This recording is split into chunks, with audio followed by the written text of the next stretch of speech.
આજ તો મોદીને ઉભા ઉભા ધુવાડા નીકળતા હતા. તો મહાદેવ સ્વાગત છે આપણા નવા મિની બ્લોગમાં. આવી ગયો પક્કાની હોટલે ચા પીવા અને મસ્ત ચા પી લીધી. ત્યાંથી ઘરે જવા નીકળ્યો તો વચમાં હાજી દાદા હાલ્યા જતા હતા, એને બેહારી દીધા ને ઈ કે છોડી મેલ. ત્યાંથી પાછું એક કામ હતું એટલે આવી ગયો સીધો હું ટોડા. પછી ત્યાં મોદીને મેં થોડું ખાસું કહી દીધું ને તો મોદીને બળીને રાખ થઈ ગઈ. પછી તો હું દાંત કાઢી બીજું શું કરી. ખારાવાળા મેલડીમાં સંચાલિત ટ્રસ્ટ દ્વારા હવનના કુંડ બનાવવામાં આવ્યા હતા, જેના ટ્રસ્ટી લાખાભાઈ અને રઘુ કાકા આવી ગયા હતા હવન કુંડ બનાવવા. જો આવી રીતના કઈક અમારા હવન કુંડ છે.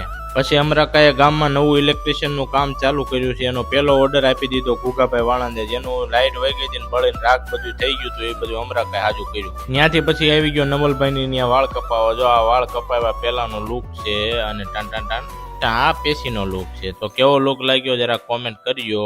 ત્યાંથી પછી વાસુને લઈને હું નીકળી ગયો ટોટા જવા માટે, અને મારી હારો વાસુએ વાળ કપાવ્યો હતા. વાસુની મૂછની આકડીઓ એમ ચડી હતી. હો ભાઈ, હાલો તે આજનો દી અહીંયા જ જાય ઠાકર.